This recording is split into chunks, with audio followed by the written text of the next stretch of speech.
Olá, bom dia. Hoje, segunda-feira, o A Notícia de Frente está no ar. E como toda segunda, temos entrevista especial. Nosso convidado desta segunda-feira é o deputado estadual pelo PROS, João Batista. Tudo bem, deputado? Seja bem-vindo. Bom dia. Bom dia, obrigado pelo espaço, Antero, professor Nayara, mais uma vez, né? Obrigada. Professor, bom dia. Bom dia, Nayara. Bom dia, deputado. Bom dia, senador Antero. Bom dia, telespectador. Antero, bom dia. Bom dia, Nayara. Bom dia, professor Lanenberg. Bom dia, deputado João Batista. Bom dia ao telespectador e telespectadora.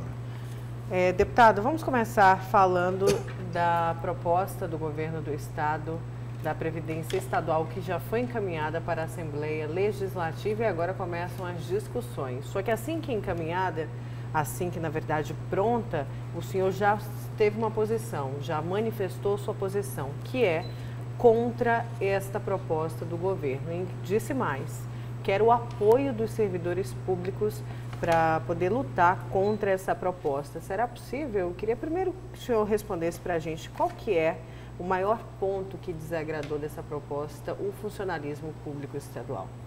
Então, primeiro assim, eu não sou totalmente contra a questão da reforma da Previdência em si. Já a partir da publicação da Emenda Constitucional 103, os estados têm que fazer, vai ter que readequar a Previdência estadual, do servidor público, né? Isso aí é passivo. Alguns pontos que nos desagradavam, um deles, não tinha necessidade nenhuma, eu não vejo necessidade nenhuma do governo ter mandado isso para a Assembleia agora no final do ano. Primeiro, nós estamos aí no período de 2 anos sem a recomposição inflacionária no salário dos servidores. Segundo, somente essa semana que o governo veio divulgar que o 13º será pago no dia 20. Passamos o ano inteiro nesse terrorismo de que chegaria o final do ano sem receber o 13º.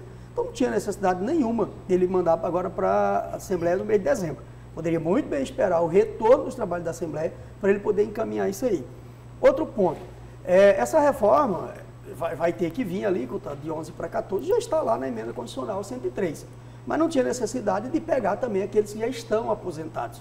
E digo isso, inclusive, como presidente da CPI, que já apurou diversas passagens aí da época do IPMAT, desvio de recursos do IPMAT. Quer dizer, esses aposentados já pagaram a etapa deles e agora vão ter que pagar novamente. Nesse ponto, então, o direito adquirido se mexe. Nesse ponto. Porque em âmbito nacional não se mexe. Eu tive a oportunidade de defender contra o governo Fernando Henrique a posição de que não podia mexer com a questão dos aposentados porque tinha um contrato com os aposentados brasileiros. Quem estabeleceu a cobrança sobre os aposentados do Brasil foi o governo do presidente Fernando Henrique. E à época eu era senador do PSDB e defendi contrário, né, dizendo da questão do direito adquirido. Até que para o Congresso se movimentar, nós conseguimos que o Supremo Tribunal Federal julgasse a questão do direito adquirido ou não. E eles julgaram que não tem direito adquirido. E que, portanto, era constitucional a cobrança, quer dizer, todo trabalhador à época pagava 8%. Aí aumentou para 11% para todos os trabalhadores e instituiu também a cobrança para os aposentados. Então, assim, isso já é uma situação julgada, inclusive, no Supremo Tribunal Federal. Teve sessões lá derrubando essa tese do direito adquirido. Frase do ministro Gilmar Mendes: direito adquirido não existe nesse julgamento. Se existisse, o homem seria propriedade do homem. Os negros não eram escravos dos brancos? Já é direito adquirido dos brancos terem os negros como sua propriedade?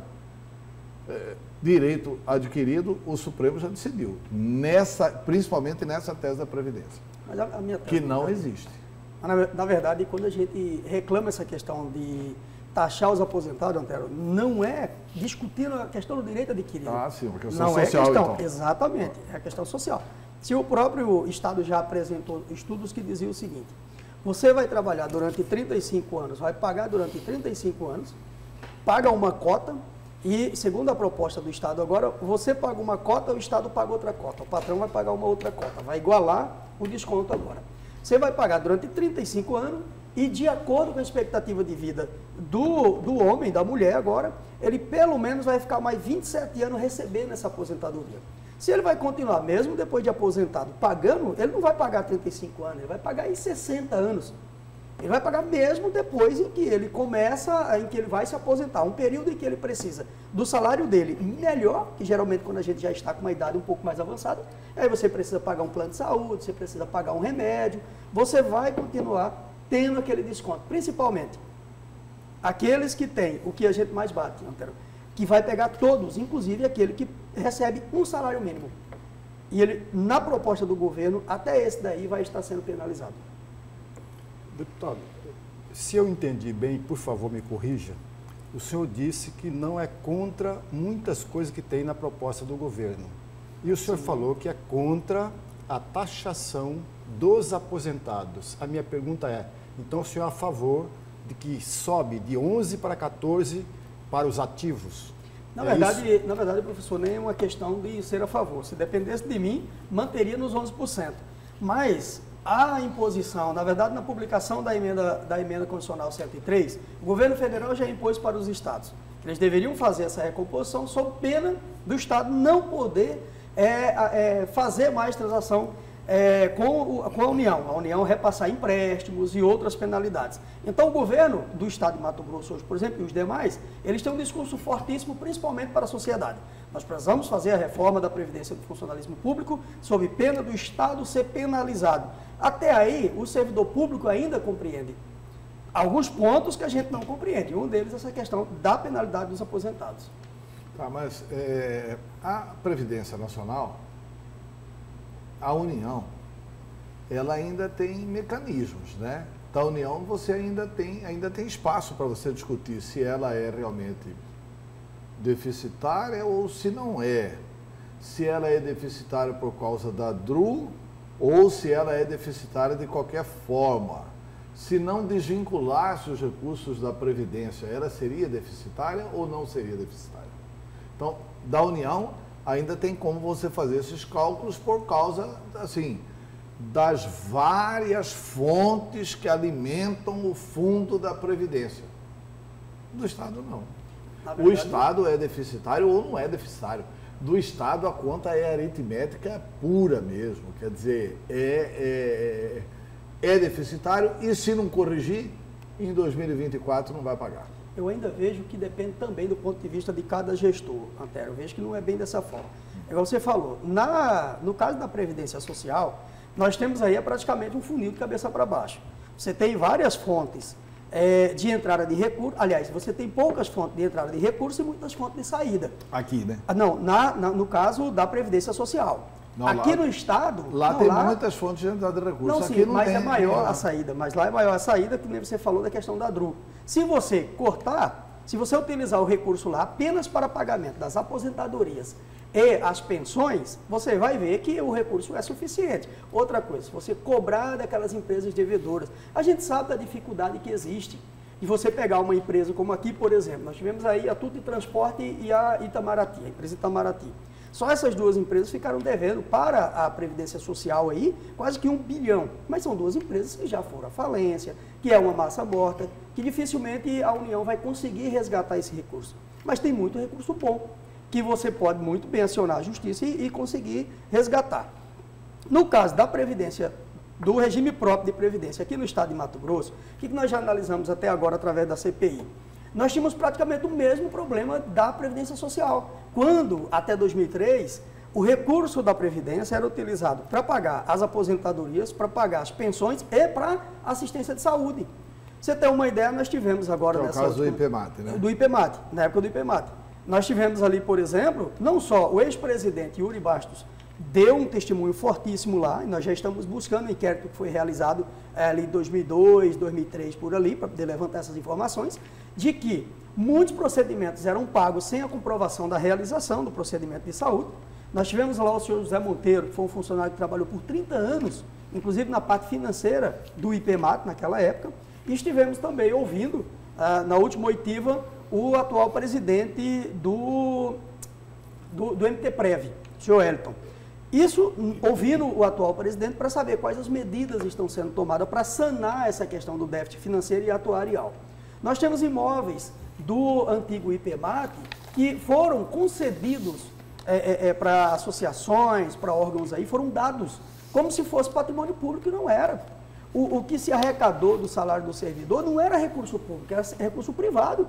Era recurso que deveria ter sido colocado numa conta particular, colocado no investimento, para que lá na frente, quando esse servidor ele se aposentasse, ele pudesse receber isso de volta.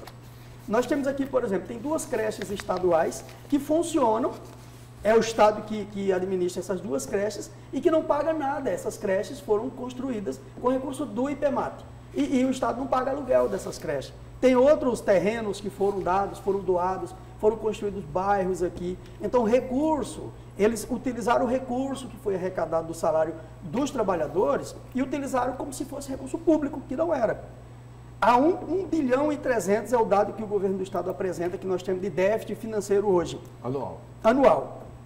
Sabe quanto que os servidores eles pagam de imposto de renda que não vai para a União, mas fica aqui no Estado por ano? 1 bilhão e 300.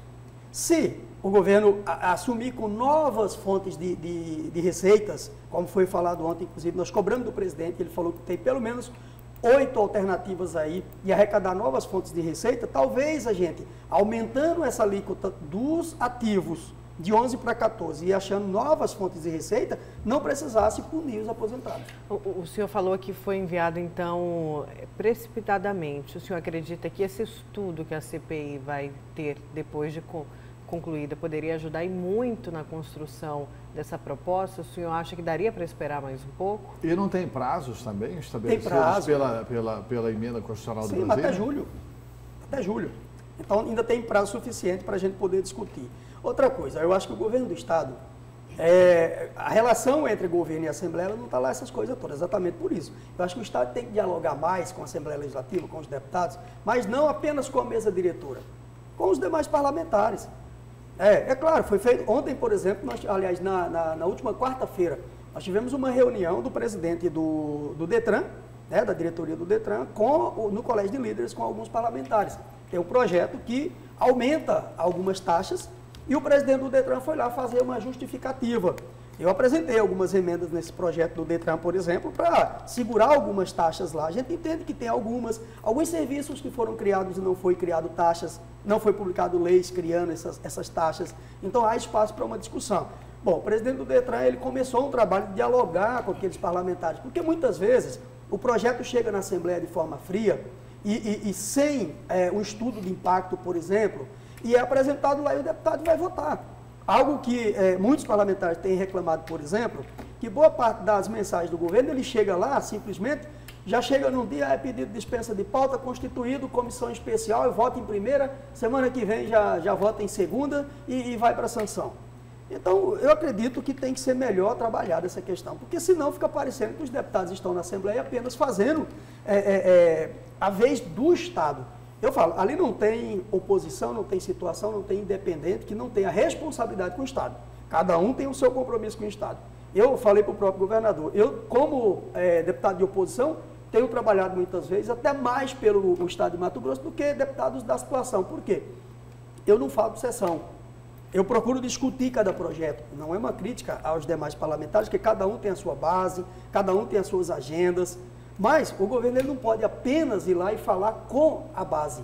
Ele tem que falar com a oposição também, porque às vezes a oposição ela pega um projeto e por não ter conhecimento, ele vai colocar emenda, vai colocar substitutivo, pede vista do documento, daquele projeto, e o governo tem que dialogar com todos. Tem que haver mais diálogo com o governo. Talvez essas mensagens, essas mudanças que o governo tem mandado para lá, talvez passasse com um pouco mais de facilidade se ele dialogasse mais. Deputado, o José Monteiro dos Santos é um ex-funcionário do IPEMAT e esteve na CPI, prestando depoimento. Ele disse que nunca viu uma CPI concluir um trabalho, concluir algo. Ele não acredita nisso. O senhor é da mesma opinião? Olha, na verdade, quando eu cheguei na Assembleia Legislativa, professor, eu fiz questão de procurar o resultado de algumas CPIs que foram realizadas dentro da Assembleia. Uma delas é a CPI dos consignados. Já tivemos uma CPI que tratava das renúncias e isenção fiscal. E eu fui buscar o que aconteceu com o resultado, com o relatório dessas CPIs. Quando o deputado Wilson Santos lançou essa CPI da renúncia e isenção fiscal, uma das primeiras ações dessa comissão foi notificar 10 órgãos de fiscalização que receberam o relatório da CPI anterior para que eles respondessem que medidas foram tomadas. Né? Então, eu também tinha essa mesma visão, inclusive, assinei junto com o deputado Wilson, um dos primeiros que assinei junto com o deputado Wilson Santos, a abertura da CPI da renúncia e isenção fiscal. E eu mesmo dei entrevista naquela época, todo empolgado no início da legislatura, e falei, essa CPI ela não vai acabar em pizza, eu vou acompanhar para e passo para que isso não aconteça. Por quê? Porque a população ela tem que começar a confiar no trabalho que os políticos fazem. A gente sabe que a classe política, não só aqui no estado de Mato Grosso, mas em nível nacional, ela está muito descreditada. E o senhor fala uma coisa importante, porque nem sempre é problema da CPI, né? Sim, sim. Nesse caso, por exemplo, a CPI conclui um assunto, manda para o Ministério Público, o Ministério Público acha que é aquela conclusão que mandaram para eles uma rapadura, fica lambendo o processo, nunca decide nada, nunca investiga nada, e fica por isso mesmo. Sim. E aí parece que é a Assembleia. Porque é mais fácil culpar político, né? Do que culpar membro do Ministério Público. O político tem a obrigação de ser polido. Muitas vezes algumas autoridades são mais ríspidas. Mas, concluindo, professor, eu inclusive fiz um desabafo um dia em uma das reuniões da nossa CPI, lá da CPI da Previdência. Que eu vi uma fala de um promotor aqui que ele dizia o seguinte: as CPI geralmente dão em pizza porque é feita de forma soldada e a vontade daqueles que lançam a CPI para utilizar como instrumento político, ela é tão assodada que ela não cumpre os ritos processuais e aí não tem validade aquilo que é conseguido através da CPI. Eu fiquei estarrecido por ser a fala do Ministério Público, porque eu entendi exatamente de outra forma. Eu acho que, inclusive, o próprio Ministério Público tem por obrigação legal de orientar os parlamentares, se percebendo que o rito não está de acordo com a legislação, fala, olha, nós não podemos estar gastando dinheiro público, porque uma reunião da CPI, por exemplo, nós temos gasto. Nós convocamos pessoas. Então, a gente tem que ter um resultado positivo e o MP tinha a obrigação de acompanhar e nos orientar para fazer corretamente. O senhor falou que no começo, quando eu estava empolgado, acabou a empolgação em relação à CPI, deputado? Não, ao contrário, cada dia mais empolgado. Eu acho que eu estou tendo uma experiência ímpar de crescimento enquanto pessoa mesmo. Então, a sua resposta para a população é que essa CPI vai dar resultado? O que nós esperamos é apontar os responsáveis por ter levado a nossa Previdência ao estado em que se encontra e também apresentar proposições que dê mais rigidez da legislação, que não seja tão permissiva ao ponto que foi de permitir a destruição praticamente do nosso fundo. O senhor acredita que vota a reforma da Previdência?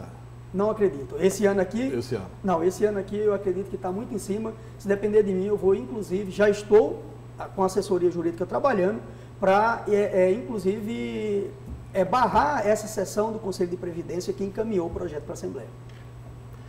E a pressão deve ser grande. Na verdade, membros do Fórum Sindical já falaram que vão fazer uma pressão muito grande na Assembleia Legislativa. E, inclusive, o presidente da Casa de Leis, o deputado Eduardo Botelho, disse até estranhar, não imaginava que poderia enfrentar de novo um embate com o servidor público, que já foi enfrentado em outras ocasiões ali dentro da Casa de Lei. Deve ser justamente isso, o senhor que em algumas falas à imprensa vem convocando os servidores para brigar. O senhor acha também que os servidores estão deixando a desejar no que se diz respeito à luta pelos direitos, deputado? Olha, eu penso assim, com relação à fala do presidente Eduardo Botelho, eu acho que ele está no papel dele, como o presidente costuma dizer. Aqui eu sou refém da maioria, da Constituição e do regimento interno. Que a maioria dos deputados decidir, obviamente, o presidente vai acatar. Agora, não é surpresa nenhuma o enfrentamento da classe trabalhadora do serviço público.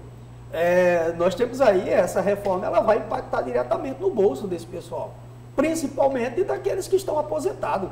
Se você pegar, por exemplo, lança uma reforma que vai cobrar de quem ganha acima do teto da Previdência, por exemplo, que é 5.800, é claro, vai ter muita gente esperneando. Mas você lança para todos, você pega o professor que aposenta com 3 salários mínimos, por exemplo. Mas deputada, é muito bonito assim, essa intenção, né? Olha, o cidadão quando aposenta, ele já está na melhor idade, já tem mais de 60 anos, é essa a regra, né? Para o setor privado, para o setor público não, né? Depende da área, né? Depende da área, não, qualquer área. O Estado aqui está aposentando gente aqui com 40 anos, 45 exceção, anos, continua. Mas é exceção. Continua o Estado aposentando agora. Sim, Antes de promulgar a emenda lá, foram aposentados servidores públicos aqui com 45 anos de idade. Mas é exceção. Né? Tem deputado aí aposentar com 30 anos, tem. Mas essa exceção corresponde a quantos por cento? Se Então, for colocar a fatia dos mas eu servidores acho, públicos. o que eu quero perguntar é o seguinte, é muito bonito assim, tudo bem, quem que não se condói? Eu quando votei a Previdência lá, e depois desse debate todo, eu acabei votando a Previdência do presidente Fernando Henrique, eu votei contra a minha mãe. Minha mãe era aposentada da Caixa Econômica Federal. Mas assim, a explicação racional, aritmética, de que isso aí vai quebrar, é tão verdadeira que, assim, como é que você vai se omitir Vai disso? quebrar em que Quer dizer, sentido? no sentido de que não vai poder pagar. No sentido de Tem que... 10 anos que estão falando a mesma coisa, Antero. Pois é, e aí 10 nós, anos. pois é, aí nós vamos querer chegar lá para testar, para ver se quebra mesmo. Ó, Porque o Estado, por exemplo, vai continuar tendo 1 bilhão e 300 milhões. Porque assim, essa luta do show, que eu respeito, acho que é correta, que acho que tem que fazer isso mesmo, para melhorar o quanto for possível melhorar, mas essa luta do show é no máximo por 100 mil servidores. O Estado tem 3 milhões e 400 mil. Os 3 milhões e 400 mil já estão no regime geral da Previdência.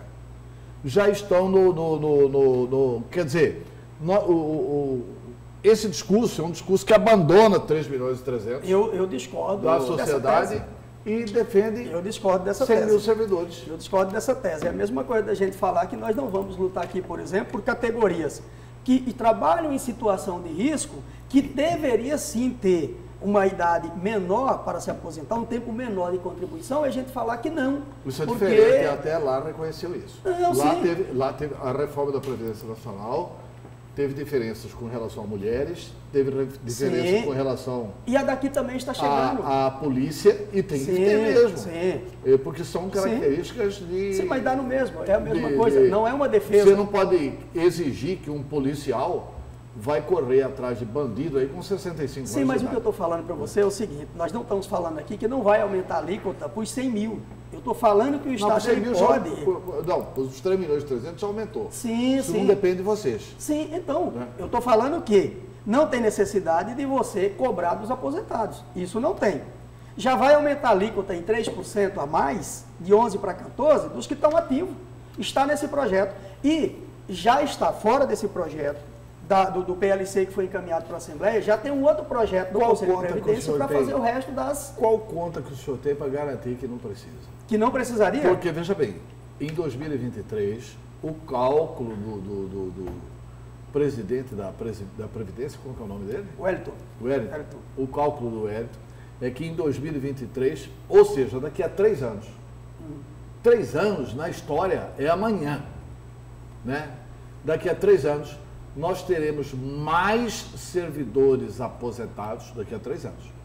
Nós teremos mais servidores aposentados no estado de Mato Grosso do que servidor na ativa. Por culpa de quem? Não, tudo bem, não é do servidor. Não, é do Estado que não realiza o concurso público que o Estado precisa hoje. Daqui a pouco nós não vamos mais ter profissional na ativa, nós só vamos ter aposentados. Hoje nós temos necessidade de fazer concurso para a Polícia Militar, nós temos necessidade de fazer concurso para a Polícia Civil. Na educação, que nós temos aí aproximadamente 30 mil contratos na educação e o Estado não realiza concurso, enquanto o Estado estiver pagando contratos que eles pagam para a Previdência Social e não para o regime próprio de Previdência, a tendência é inverter a pirâmide mesmo, Antero. Quando foi em 2023? Olha quanto tempo faz que não se realiza concurso.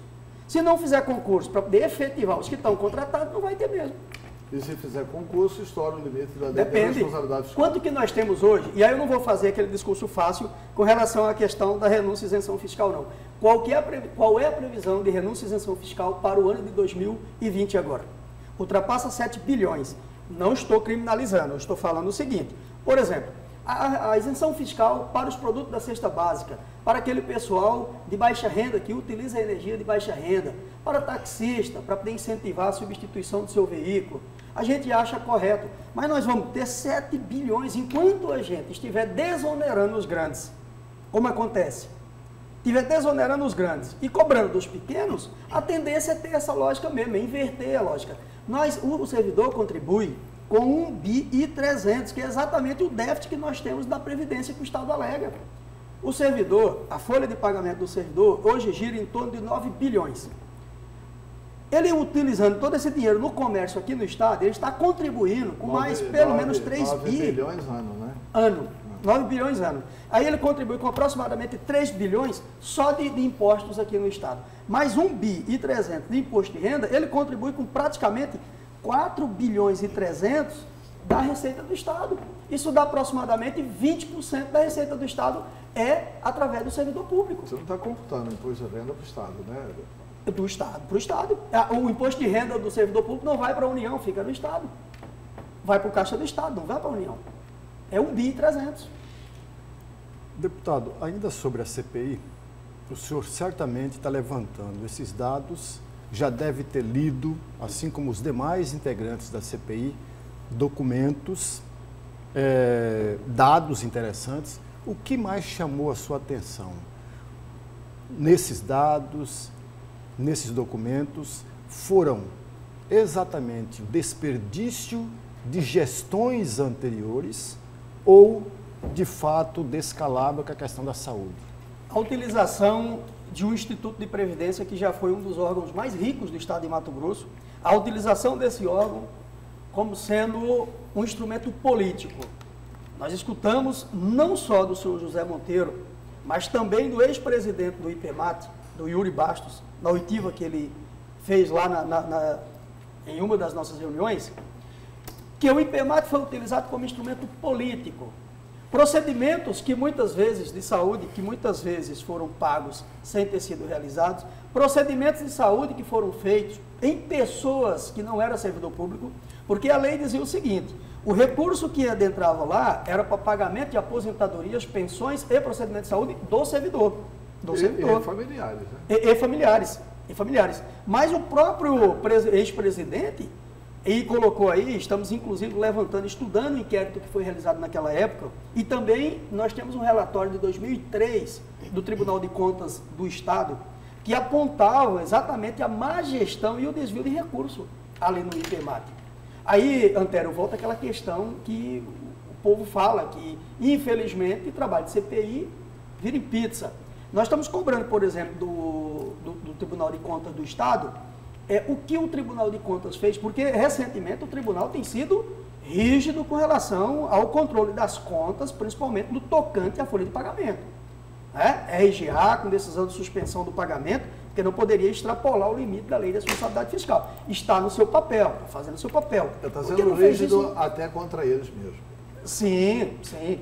E por que não fez isso? Para eles mesmos. Se tivessem feito, cumprido com a sua obrigação, naquela época em que começaram a dilapidar o recurso do IPEMAT, nós não estaríamos com esse déficit de 1 bilhão e 300 sendo apresentado agora. Eu concordo que foi uma das melhores coisas que o Fernando Henrique fez, foi a lei de responsabilidade fiscal. Mas eu concordo que o bom governante deveria ter governado com responsabilidade fiscal, independentemente da lei. Sim. Mas não foi isso que nós tivemos, né? Não, sim, com certeza. Está certo. Então, assim, mas temos que arrumar daqui para frente, né? Sim, sim. Aí tem que ter lei, tem que ter trava, tem que ter negócio, porque senão o Estado, as pessoas acham que é de ninguém. Quando acha que é de ninguém, todo mundo paga, né?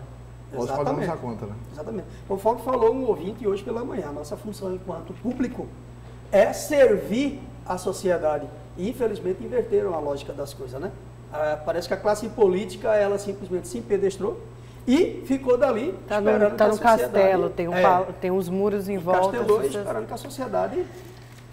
Só que uma hora a sociedade se revolta, né? Exatamente. Já está se revoltando. Mas, deputado, diante desses desvios, não apenas de comportamento, mas de dinheiro, do patrimônio do IPEMAT, qual é uma das soluções? Porque o papel da CPI não é apenas apontar culpado, mas trazer caminhos que possam impedir que esses mesmos erros anteriores possam estar acontecendo ou que possam vir a acontecer.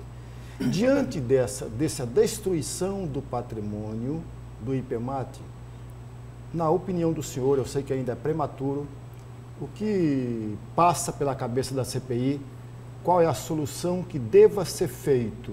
É a recuperação desse patrimônio ou é uma outra saída? Olha, com relação à questão do patrimônio, nós temos que analisar que já são praticamente 16 anos aí da liquidação do IPMAT.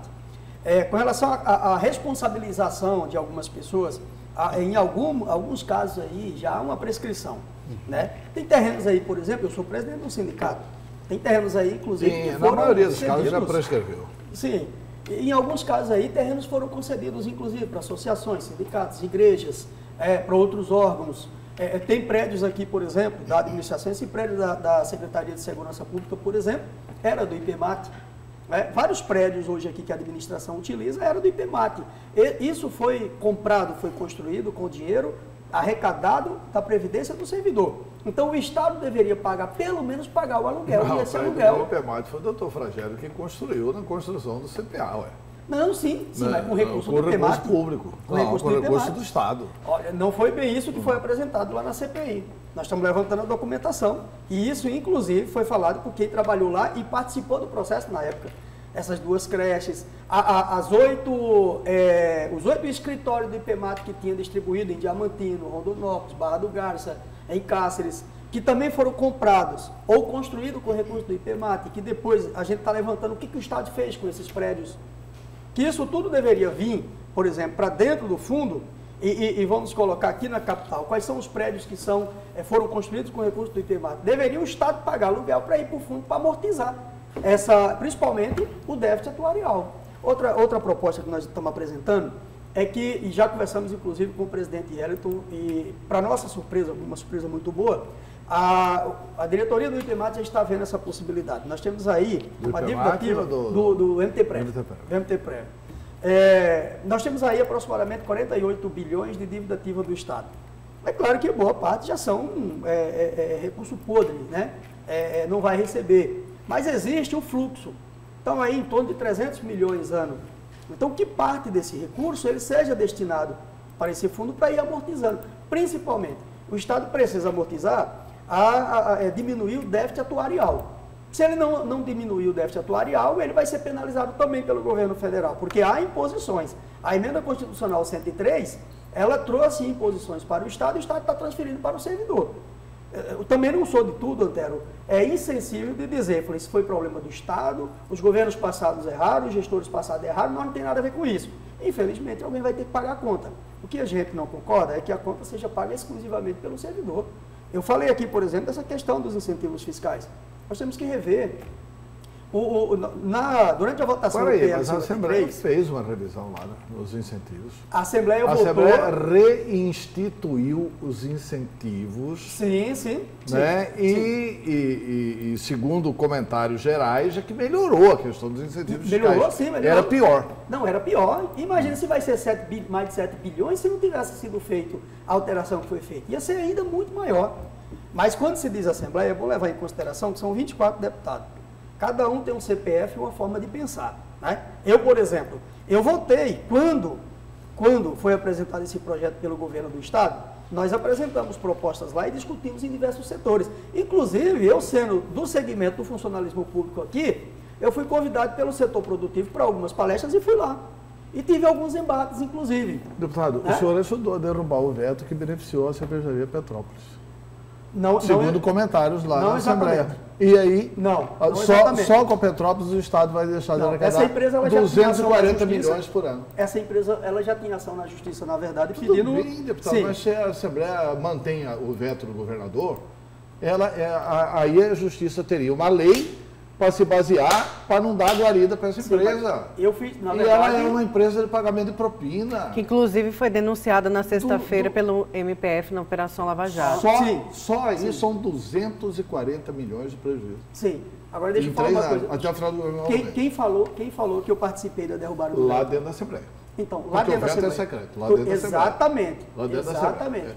Lá dentro da Assembleia. Eu fiz compromisso com o secretário da Casa Civil um dia antes, inclusive numa reunião que nós tivemos lá com os membros da Segurança Pública, discutindo exatamente a reforma da Previdência, na parte que toca os servidores da Segurança Pública, e eu nem sabia ainda que esse veto teria esse alcance. E foi conversado com o chefe da Casa Civil, e quem era representante, principalmente do funcionalismo público, fez o compromisso de não deixar derrubar o veto. Agora, lá dentro não tem só representante do servidor público ou apenas a base do governo. Lá tem oposição, inclusive pessoas que são... O senhor disse que não votou por essa derrubada. O pessoal do funcionalismo está chateado com o senhor, porque considera o senhor um representante autêntico do funcionalismo. Está chateado com o Paulo Araújo, porque considera o Paulo Araújo um deputado representante autêntico do setor do funcionalismo da saúde. E citaram lá um outro deputado que ajudou, eu acho que foi o deputado Janaína. Que também levantou a bandeira do funcionalismo. Que sempre defendeu o funcionalismo. Sim, continuo sendo representante e vou continuar sendo representante. Estou falando que um dia antes... Pois é, fica incoerente, né? A gente faz o discurso contra o incentivo fiscal e depois beneficia uma empresa... Por que ao final eu votei no PL 53? Por que eu votei ao final no PL 53? Inclusive, fomos muito criticados que a sociedade iria nos pegar na rua, falar que estávamos aumentando imposto. Quando eu cheguei lá, uma das principais cobranças do governo... O que é PL 53? O PL 53 é aquele que restituía os incentivos fiscais. Aquele dos incentivos fiscais. Porque a gente sabia que ia aumentar a arrecadação do Estado. Quando o governo foi lá e suspendeu o RGA, o que o governo falou? Que nós precisaríamos, inclusive, mudar a sistemática dos incentivos fiscais, porque precisava de recursos para colocar em dias o RGA. Inclusive, nós tivemos reunião com o governo e toda a alegação do governo é exatamente essa. Nós temos que alterar a sistemática dos incentivos fiscais para a gente garantir o pagamento da RGA. Então, aqueles projetos... Eu tinha um outro projeto, para você ter uma ideia, eu tinha um outro projeto do Detran, que reduzia a taxa do Detran, que na verdade não ia ser reduzido para o usuário do veículo, mas sim para os bancos. Que o Detran ia perder aproximadamente 22 milhões. O chefe da Casa Civil entrou em contato, a presidência do Detran entrou em contato, mostraram para onde que realmente ia esse recurso. O que eu fiz? Retirei o meu projeto. Por quê? Agora nós temos lá um projeto que aumenta as taxas. Esse eu vou trabalhar contra, porque esse daqui são taxas que iam aumentar para o usuário do veículo, não para os bancos. Então dizer que eu votei pela derrubada do veto é quem não conhece, quem não acompanhou. E quando eu cheguei na casa, eu falei que eu fiz um acordo com o chefe da Casa Civil. Então o senhor não votou pela derrubada desse veto? Não, estava eu, o delegado Claudinei e o Eliseu Nascimento. Só nessa brincadeira da Assembleia deu um prejuízo de 400 e poucos milhões. 200 e poucos milhões só da Petrópolis. Da Petrópolis. E esses 400 e poucos milhões, evidente, né? Fica mais longe de restabelecer o RGA. Fica 440 milhões mais longe de restabelecer o RGA. Aliás, Antero, é uma crítica que eu sempre fiz, essa questão das empresas de bebida aqui no estado de Mato Grosso, que foram empresas que foram denunciadas de que conseguiram os seus incentivos negociando com o governo Silval na época. Então seria totalmente incoerente. Não, essa empresa está na delação de Silval. E o dono da empresa confessa isso também, que pagou propina para isso. Então seria totalmente incoerente. Seria totalmente incoerente. Aliás, é até interessante essa questão dos vetos serem secretos, porque hoje, por exemplo, tem gente que diz que votou... É complicado você falar... Que não deveria ser, né, Antério, professor? Não deveria ser. No caso do veto, antigamente também eu defendia que não deveria, mas hoje eu já acho que deve ser. E eu explico por quê. Para que o representado não conheça o que o seu representante faz. Não, senhor. Daqui a pouquinho você explica por quê. Eu explico para você. Que a gente precisa correr para o intervalo, professor Antério. Daqui a pouco, então, a gente volta a conversar com o deputado estadual pelo PROS, João Batista. Ele vai explicar aí o motivo porque o voto tem que ser secreto ali na Assembleia, do veto. Daqui a pouco a gente volta.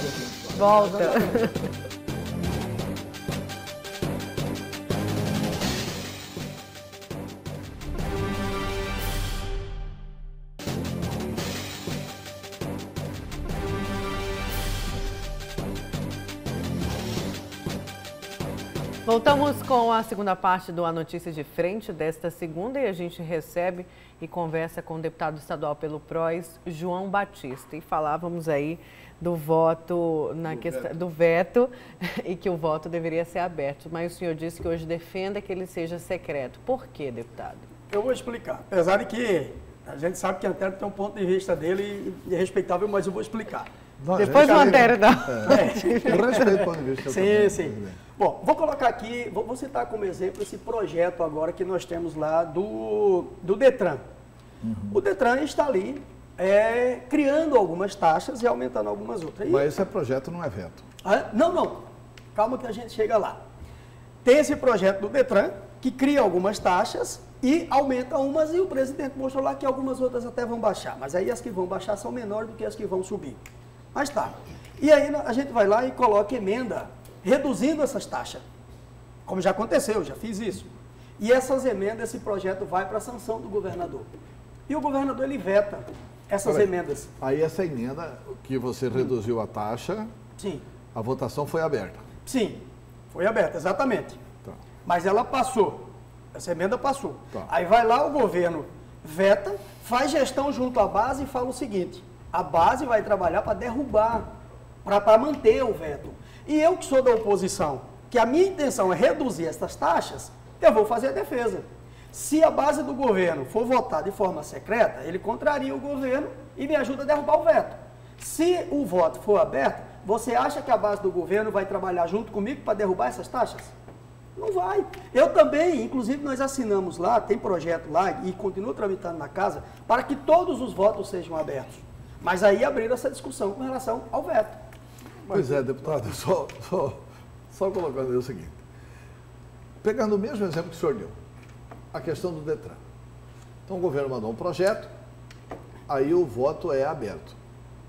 Neste voto aberto, a base vota a favor do governo. Não, aí eu coloco uma emenda. Porque o senhor coloca no uma projeto. emenda. Aí eu No coloco projeto, emenda. no projeto. Sim, a minha emenda aí passa. a sua emenda passou, mas a base votou a favor ou contra. Sim, E abertamente. sim, Tá certo? sim, E abertamente. Tá. Então, no voto aberto, a base vota sim. com o governo. E aí, no voto secreto, no escondidinho, ele muda o voto. Esse voto não interessa. Eu fui vereador, fui oposição e fui situação. Eu fui deputado federal, fui oposição e fui situação. Eu fui senador, fui oposição e fui situação. Nos meus 3 mandatos, eu fui oposição e fui situação. Eu, sinceramente, eu acho que o voto tem que ser aberto. Não é problema de governo saber como é que eu estou votando. Por exemplo, o presidente Fernando Henrique mandou um nome lá para o Superior Tribunal Militar, um general. A bancada do PSDB reuniu e falou assim: nós temos que votar a favor porque o presidente Fernando Henrique mandou. Eu quero avisar, eu não vou votar a favor. Mas que é isso? Não vou votar a favor. Subiu a tribuna, fez discurso contra. Era o general que tinha participado daquele massacre contra os trabalhadores em Volta Redonda. Falei, não vou votar porque eu não voto nada aqui que o Fernando Henrique não votaria. Não me diminuiu em nada com o Fernando Henrique. Eu falei o que eu pensava, etc e tal, não me diminuiu em absolutamente nada. As pessoas valem pelas suas posições. Eu acho assim, o eleitor tem que ter o direito de saber como é que vota o seu representado.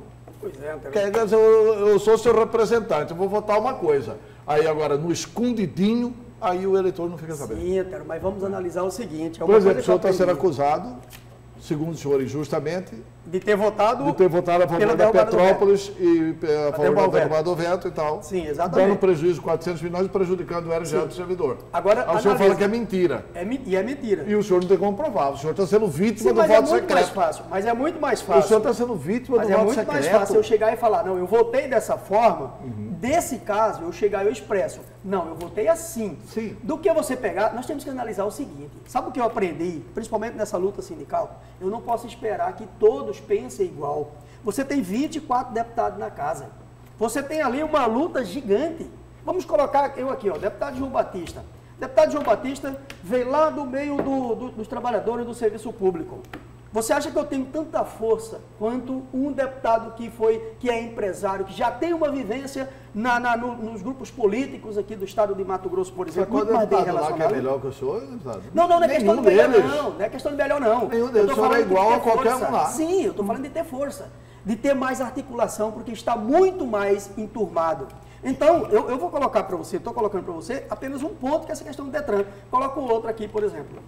A reestruturação da tabela salarial do agente penitenciário. Veio a LDO e eu coloquei uma emenda para reestruturar a tabela do agente penitenciário, porque é uma das menores, aliás, é a menor da segurança pública. Aliás, parabéns, o senhor fez muito bem. Se eu fosse do governo lá, eu votaria a favor do senhor. Acho que o senhor fez muito bem e a Assembleia fez muito bem de apoiar a lei do senhor. Pois é. E o governo apoiou a lei do senhor depois, né? Depois, aí que tá, veja bem. Veja bem. Primeiro, a emenda que eu coloquei, ela realmente constava valores. E aí a gente colocou, inclusive, pagamento 10 dias, tudo junto.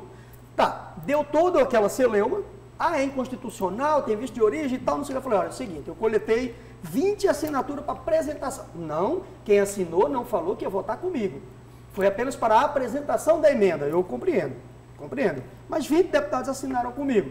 Depois falou, não vai, aí articulamos, as lideranças fizeram uma nova emenda, colocando apenas uma diretriz. Ficará garantida a reestruturação da tabela dos agentes penitenciários. Maravilha.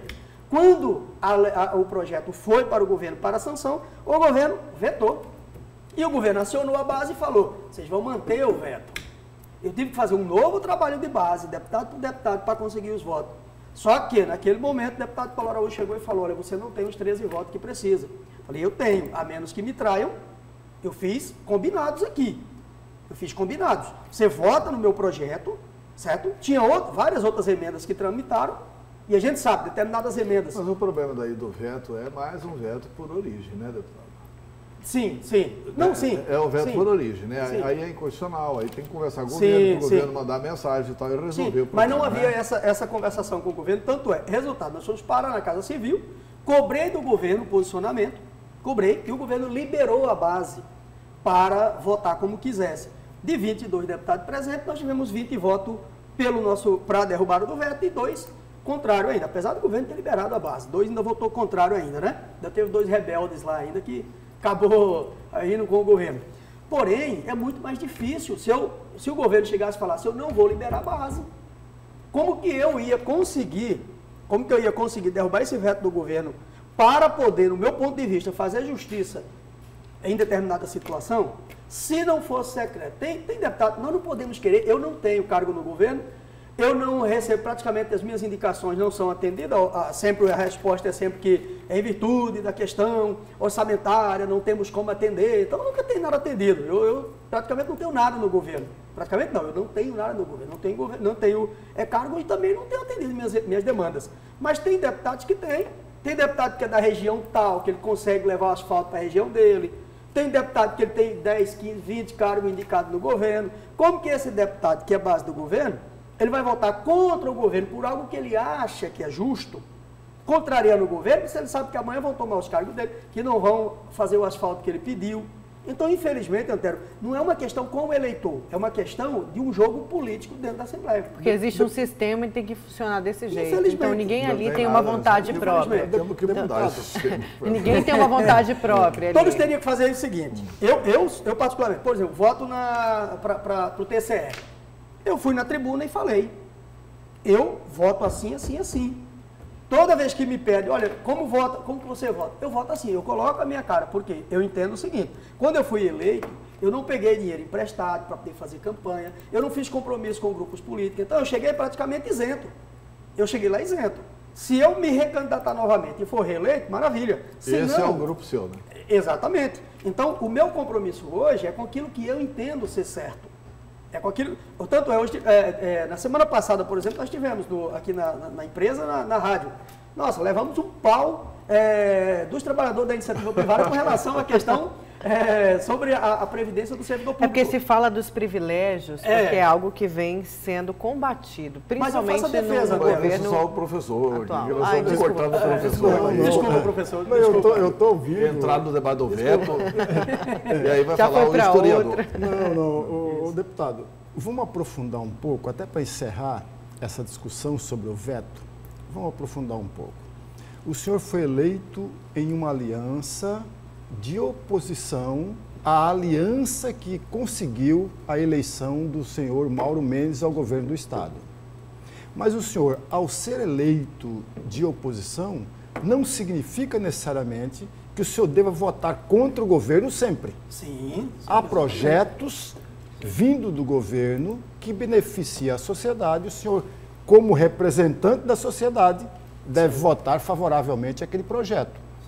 Porém, as pessoas que foram eleitas em aliança governista, apoiando o governador Mauro Mendes, também não devem votar a favor. Não deveria. Não deve. Não deve. Mas não faz. não deveria ou deve votar a favor de todos os projetos que vêm do governo, porque nem todos os projetos beneficiam o conjunto da sociedade. Ora, se eu preciso defender a sociedade da qual eu sou representante dela, e eu preciso de um voto secreto, aí minha pergunta para provocar o senhor, para aprofundar mais essa discussão. O parlamentar é um advogado do governo ou é um representante da sociedade? Então, eu quero fazer um elogio aqui à postura de alguns parlamentares lá na casa. Vamos colocar aqui o pessoal da Comissão de Saúde. Alguns projetos, alguns vetos que vêm do Executivo, que diz respeito à questão de saúde, eu já vi a base do governo não só votar pela derrubada do veto, ir na tribuna e fazer a defesa e falar, eu sou base do governo, mas eu sou médico, eu sou profissional da saúde. Eu sei que isso aqui é bom para o cidadão em termos de saúde. Antero falou aqui agora, por exemplo, do voto do Lúdio. O Lúdio é oposição do governo, mas o Lúdio votou com o governo nesse projeto. Na minha opinião, o Lúdio votou com os trabalhadores. Com os trabalhadores, sim. Os trabalhadores. Não, sim. Fez questão de expressar seu voto. Às vezes, a gente não sobe para defender, mas a gente vota. Mas não sobe para fazer a defesa, mas vota. Então, eu concordo exatamente com o senhor. Tanto é que em tese, quando me perguntam, você é de base, você é de oposição, você é independente? Olha, eu sinto mais independente. Não, mas não existe esse negócio de independente. Ou é base ou é oposição. Falei, não, eu não consigo me identificar com base ou oposição pelo seguinte. Eu nunca concorri contra Mauro Mendes em nenhuma outra campanha. Eu estive num grupo era oposição política naquela época, acabou a eleição, nunca tive nenhuma discussão com o Mauro Mendes, nem sequer tinha relacionamento com o Mauro Mendes fora antes desse período eleitoral. Eu era sindicalista, ele foi gestor municipal, eu sindicalista estadual.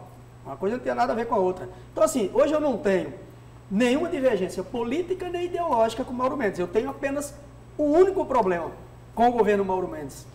Embora eu fui eleito e recebo o meu salário pago pelo imposto dos 3 milhões, quase 3 milhões e meio, né? Antero falou 3 milhões e 300, se não me engano. Mas eu fui eleito e recebo o meu salário pago por todos os cidadãos. Porém, eu também tenho uma bandeira. A bandeira do trabalhador do serviço público, que não é menos digno ou menos merecedor do que qualquer outro trabalhador. Não, ele é bastante mais digno. É bastante mais aqui. Eu não tenho nada contra o servidor público. Não, eu acho que o maior patrimônio do Estado é o servidor público. Não, sim. O Estado só se desenvolve se desenvolver o servidor. Sim. Quando eu parabenizo o senhor pela luta do agente penitenciário... Agora é policial penal. É policial penal. Agora é policial penal. Mudou. Porque é uma categoria que sofre há muito tempo. E é essencial ao Estado. Sim. E tem outras categorias aí que não devia nem existir, não devia nem estar no Estado. Mas eu concordo com você, Antero, mas eu digo assim, o que eu não gosto é a questão da generalização. Tipo assim, bom, mas tem gente aposentando 45, tem, vamos punir esse aqui, vamos aumentar a idade desse aqui. Mas, por exemplo, igual você falou, olha o pessoal da iniciativa privada, 65 anos, a regra que está lá permite. Não, mas se não mudar, permite. Olha só, da reforma da Previdência. Veio agora o PLC tratando apenas da alíquota. Vai vir outro projeto. Pois é, o deputado Wilson Santos apresentou uma emenda, né? Que distribui, na verdade, a porcentagem dessa alíquota. Isso vai depender do salário. Quanto menor o salário, menor a alíquota. Seria de 11% o percentual para quem tem até 3.800. Ele apresentou, eu quero saber o seguinte. 5 mil, esses 14% para quem ganha quase 6 mil. E para quem ganha 15 mil, se eu não me engano, mais de 15 mil seria 16% de contribuição, seriam 16%. Eu sou, na minha convicção, assim, radicalmente parlamentarista. Porque eu acho assim, que a Assembleia não pode ser casa da gastança e a Assembleia é o poder legislativo, não é de Mato Grosso, de qualquer estado. A Assembleia não pode ser casa da gastança, o Congresso não pode ser casa da gastança. Não cabe ao parlamentar ficar apresentando proposta que seja inexequível aos cofres públicos. Quer dizer, para fazer isso, tem que ter um estudo. Quer dizer, o Wilson vai fazer essa emenda? Vai. Tem que ter um cálculo. Olha, eu estou reduzindo aqui para quem ganha menos. Eu sou a favor disso. Eu acho que essa é a justiça tributária. De cada um, segundo suas possibilidades. A cada um, segundo suas necessidades. Né? Isso é a verdadeira justiça tributária. Coincidentemente, é de Marx também. As pessoas não gostam que... Mas, assim, a reforma nacional, ela estabeleceu alíquotas maiores para cima. Sim, ela entendeu? O que eu acho que a Assembleia está nos devendo é o seguinte, é tentar aproximar os de cima e os de baixo. Para fazer justiça aos de baixo, aos que ganham menos, nós temos que cobrar os que ganham mais. Você fala com relação à questão salarial, né? Eu acho assim, eu acho que um procurador de Estado, um agente fazendário, um cidadão que ganha 27 mil, 30 mil, 40 mil no Estado, esse cidadão pode pagar mais do que 14%. Para que tenha condições de, como na reforma da Previdência Nacional, quem ganha mais paga lá 17%, 18%, tem até isso. Exemplo do que é o imposto Juiz, de renda, né? desembargador, deputado, ministro. Sim. Como é a questão do imposto de renda? Ele é de forma progressiva. Aqueles que ganham menos pagam uma alíquota menor. Mas isso tem que fazer um cálculo. O Estado aguenta, suporta isso. Quer dizer, não dá para quebrar o Estado, porque na hora que quebrar o Estado, cheio de boa vontade, eu estou fazendo uma boa vontade, eu quero proteger aqui os pequenininhos, aí eu quebro o Estado. Aí os pequenininhos não vão receber. Mas, Antara, esse estudo hoje não é muito difícil de se fazer. Pois é, hoje é importante que se faça. Sim, dá para fazer. O próprio Fórum Sindical hoje, por exemplo, ele consegue ter acesso aos dados da Folha. Técnicos suficientes. Tem. Deputado, o senhor falava agora há pouco de bandeira e de representar um segmento, representar todos. No dia 16 de junho, o senhor deu uma entrevista para o Livre, na qual o senhor dizia aquela oportunidade que o criminoso tem que trabalhar e produzir algo para restituir financeiramente o Estado. O senhor pode aprofundar um pouco mais esta frase? Eu posso, professor. Aliás, é um dos assuntos que eu mais domino. Quando eu falo que, na verdade, nós temos uma base que nos elegeu, mas eu não estou aqui apenas para trabalhar pelo servidor público. Quando eu trato de questões de segurança pública, eu estou trabalhando por todo cidadão do Estado de Mato Grosso. Através do sistema penitenciário, eu consigo fazer muito. E tenho feito. Para você ter uma ideia, esses 6,5 milhões de emendas impositivas que tem lá, aproximadamente 1,7 milhão, não sei se a gente vai conseguir fazer com que o Estado execute, mas eu estou destinando para o sistema penitenciário. Para quê? Ampliação, reforma. A ampliação não é só a questão de ampliar, abrir a quantidade mais de vaga. Eu costumo dizer que as unidades prisionais têm que começar a ser feitas com qualidade. E qualidade não é botar ar-condicionado para preso, né? Não, é você construir espaços para garantir o que está na lei de execução penal. Para você ter atividade laboral, educacional, religiosa. O estado de Santa Catarina é o estado que tem o maior número de presos trabalhando hoje. Eles têm aproximadamente 52% do preso em atividade laboral. E não é o preso que está aqui no semiaberto, ou o preso que está aqui usando tornozeleira aqui fora. Estou falando de gente lá dentro. Nós temos uma massa de mais de 12 mil homens e mulheres presos no sistema penitenciário, e hoje já tem bastante trabalhando já. Mata Grande, aqui na PCE mesmo, CRC. Nós temos como ampliar a quantidade dessas pessoas trabalhando lá dentro. Durante algum tempo, uma facção criminosa regimentou muito desses jovens que estão no crime. E nós temos que resgatar esses jovens. E não vai ser de outra maneira. Nós já começamos o trabalho. A Antero falou sobre o trabalho que os policiais penais executam hoje no sistema penitenciário. De 2010 para cá, quando a gente criou o sindicato, nós começamos a visitar o Brasil, o sistema penitenciário brasileiro, e ver quais eram os estados que eram exemplos em disciplina e organização. Nós tínhamos aqui o Espírito Santo, São Paulo. Você vai na região norte e nordeste, é uma miscelânea. Você simplesmente tem um espaço lá, joga o indivíduo preso e ele vive por conta. E nós tentamos mudar essa realidade. Como? Primeiro, aí que nós trouxemos a função armada para nós, disciplinamos a massa carcerária. Com essa massa carcerária disciplinada, nós começamos a fazer a separação daqueles que querem realmente a recuperação. Isso só é possível através do estudo e do trabalho. E foram criadas várias frentes de trabalho no sistema penitenciário, mas nós precisamos ampliar. O governador sancionou um projeto meu agora que delimita a área de segurança no entorno das unidades prisionais e determina a retirada de fios e tomada de dentro das celas. No início eu fui muito criticado, inclusive pela OAB, pela Comissão de Direitos Humanos da OAB, mas porque ainda não tinha conhecimento da realidade. O pessoal foi lá no presídio, fez a visita e viu que é possível. Coloca exaustor, coloca o exaustor para trazer a ventilação para dentro, estão fazendo dentro da penitenciária central. Ah, mas e aí, o cara está preso, não tem direito a uma TV, coloca uma TV de fora, é possível. Tinha cela com 40 presos que tinha 15, 20 Não, TV. para. O cara não tem direito a uma TV? Sim, alego. Mas não tem que ter direito a Alego. TV mesmo, a conversa é essa. Não, sim, era da justificativa que se utilizava. O que é isso? Agora sim também, eu não sou, professor, daquele tipo que faz aqueles discursos demagógicos de que não, tem que botar a bola... 55, cara plana. Sim. Coloca uma bola na pedra, vai botar para quebrar. Olha, nós tínhamos presos da Mata Grande que estavam na Odebrecht trabalhando naquele asfalto saindo de Rondonópolis a Alto Garça. Trabalhavam na Odebrecht. Os veículos vinham, buscavam o preso dormia na penitenciária, de dia ele ia trabalhar na rodovia. Por que eles não podem trabalhar lá? As pessoas que trabalham lá são cidadãos comuns como nós. Por que o preso não pode ir? Nós não podemos obrigar nenhum cidadão a trabalhar. E o indivíduo, quando está preso, não deixa de ser cidadão, né? O fato dele ir para a cadeia, ele não perde a condição de cidadão, continua sendo cidadão, mas é um cidadão criminoso. Então, assim, o meu trabalho sempre foi nesse sentido. E vocês estão cobrando a conclusão da penitenciária em Várzea Grande? Estamos Já tem uma resposta? Olha, na verdade o governador falou o seguinte, a empresa está concluindo uma parte, uma fase. Ali ainda vai ter que fazer a muralha, essa história. Falou hoje, falou na última sexta-feira, entrevistei o governador e, coincidentemente, na quinta-feira entrevistei o secretário de Segurança Pública. E eles esperam entregar antes do aniversário de Várzea Grande.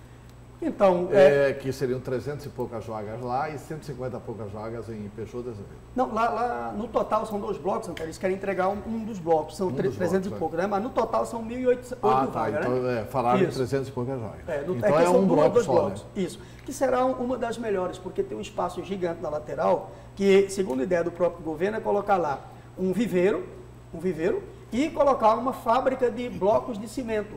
Então vai ter um espaço enorme para presos trabalhar. E olha, eu ficaria com vocês aqui 2 horas discutindo essa questão do sistema penitenciário, porque é um assunto interessante. Você pega qual que é o gasto que nós temos, vamos ter o ano que vem só com a violência, só com a segurança pública, 3,2 bilhões. 3,2 bilhões nós Quanto vamos custa um preso, deputado? Em média, em torno de R$ 3.800 um preso por mês para a sociedade. Pois é, e aí nós temos 14 milhões de desempregados. Quer dizer, nós gastamos mais com preso do que com geração de emprego. Sim. Por isso que um outro projeto foi sancionado, aliás, eu apresentei o projeto, numa conversa com o governador, ele falou, olha, vai dar vista de iniciativa, se você retirar sua mensagem, eu mando o projeto para você trabalhar lá, que é a cobrança das tornozeleiras eletrônicas. Nós gastamos por ano 6,5 milhões só colocação e manutenção de tornozeleira eletrônica. Você mandou conta para o preso, né? Aí a conta, agora tem um porém, né? Agora a secretaria tem que regulamentar e começar a cobrar. Tem os preços que são hipossuficientes. Isso aí a defensoria entra com requerimento, mas tem aqueles que não conseguem pagar. Resolve.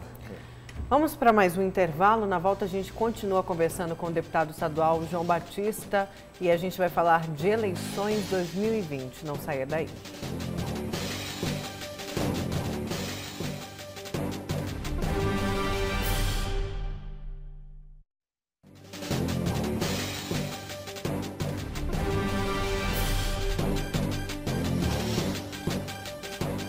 Voltamos com a notícia de frente, professor.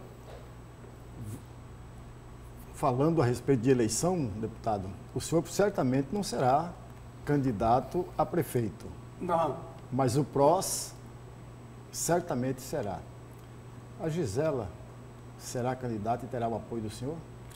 Olha, com relação à primeira pergunta, aí eu concordo com a Antero num sentido. Por exemplo, eu fiz um compromisso com a sociedade de que eu estaria 4 anos na Assembleia trabalhando principalmente naquele setor que eu entendo bem, que é a segurança pública. Estou tentando trabalhar e fazer o melhor que eu posso. O PROS, ele tem um quadro muito bem qualificado, que é a Gisela Simona. A Gisela, ela está preparada, ela não é apenas uma pessoa que caiu na graça da população.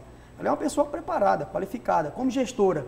É uma pessoa muito comprometida, foi candidata aí a deputada federal, ficamos aí por 330 votos, né? Por pouco, talvez até se nós mesmos, correligionários, tivéssemos esforçado um pouquinho mais, Gisela estaria lá na Câmara Federal, auxiliando o Estado de Mato Grosso, mas eu acredito que ela tem estudado bastante, tem conhecido mais ainda sobre a gestão municipal, e eu acredito que nós temos grandes chances de ter uma prefeita mulher, preparada, porque não é só aquele discurso às vezes, pessoal, seria interessante, mulher, negra, mãe, tal, aqueles estereótipos, não é só isso, mas é competência.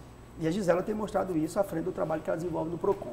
Mas isso significa dizer que ela não será candidata ao Senado à vaga da senadora Selma. Isso significa dizer isso? Olha, professor, eu penso o seguinte, na verdade eu estou amadurecendo muito o funcionamento da política, estou aprendendo ainda com pessoas como Antero, por exemplo, que tem muita experiência para transmitir para a gente, então vamos aprendendo. Mas eu particularmente gostaria que a Gisela pudesse concorrer se a lei permitisse. É claro que ela pudesse concorrer. Eu acho que a Gisela ela pode estar contribuindo com o Estado de Mato Grosso, seja como senadora, como deputada federal ou prefeita, né? Senado, ela desistiu da candidatura de prefeito, né? Vamos convir aqui. Sim, né? sim. Porque Seria... ela se candidatar ao Senado e depois seria da prefeito, né? Até porque nós não colocaríamos Gisela para concorrer, simplesmente para concorrer, né? Concorrer Senado, depois concorrer seria para concorrer para ganhar. A concorrer apenas para concorrer não teria graça. Agora, agradeço. Agora tem muito partido aí de olho nela como vice, né? Mas vice de alguém está descartado, seja mesmo até do DEM, por exemplo, vice do candidato prefeito Mauro Mendes. Olha, do governador Mauro Mendes. Eu acho muito difícil, eu volto novamente a falar. Política, na verdade, é algo dinâmico que a gente tem que analisar. Mas em nenhum momento foi discutida essa questão de vice. Inclusive, estivemos recentemente lá em Brasília, conversando com a diretoria nacional do partido, e o nosso objetivo é valorizar mesmo o nome que nós temos. Não tinha razão da Gisela sair vice de qualquer candidato, porque o nosso objetivo é que ela possa contribuir com a Prefeitura de Cuiabá. A ficar como vice-prefeita. E a gente tem observado alguns exemplos de vice aí que não tem produzido muito, né? Apenas para queimar o nome de uma pessoa que está preparada para contribuir não seria interessante. Então, hoje nós não discutimos nem nenhuma hipótese a questão de Gisela ser vice, seja do lado do prefeito Emanuel Pinheiro, seja do lado do candidato ao governador ou de qualquer outra chapa. Nunca chegamos a tocar nesse assunto. Tá. O senhor é sindicalista e o senhor tem uma boa infiltração em toda a base, em todo o fórum sindical. O senhor é respeitado, faz uma atuação que o senhor pregou na praça pública, o senhor faz exatamente o que o senhor pregou. Vou defender esse setor e tem defendido esse setor na Assembleia Legislativa de Mato Grosso. E como é que está a organização da chapa de vereadores do PROS? Nós estamos trabalhando. Que é uma situação difícil, porque agora não vai ter coligação na proporcional. Como é que está a formação dessa chapa? Nós estamos trabalhando, inclusive, essa chapa para vereadores, Antero. Até porque se nós temos um projeto de Gisela prefeita, uma prefeita ela precisa também de ter uma base depois para poder governar lá dentro da Câmara Municipal. É claro, a gente discutiu bastante aqui no início da nossa entrevista sobre essa relação governo-Assembleia Legislativa. E lá, na Prefeitura Municipal e a Câmara Municipal, nós temos que pensar também essa relação também. Um prefeito que ele não tem apoio da Câmara, ele não consegue governar. Por outro lado, nós temos que ter uma Câmara também fiscalizadora. Uma Câmara que ela saiba se impor também contra o seu prefeito. E o nosso objetivo é trazer para o PROS pessoas que, além de estar bem intencionados, também estejam bem qualificados. A gente tem conversado muito, o PROS tem feito algumas reuniões de qualificação, de preparo desse pessoal, deixando bem claro, essa eleição futura ela vai ser uma eleição atípica, uma regra nova começa a entrar em cena, né? Não teremos aí as coligações. O nosso objetivo é o PROS fazer pelo menos 4 vereadores, pode ser de repente uma proposta audaciosa, mas nós entendemos que temos potencial para fazer isso, vamos trabalhar para isso, né? E o PROS tem feito o seu trabalho, nós temos reunido, temos inclusive proposta de outras pessoas, inclusive vereadores hoje que já estão na Câmara Municipal e que nós estamos trabalhando essa questão da aceitação de nomes no PROS.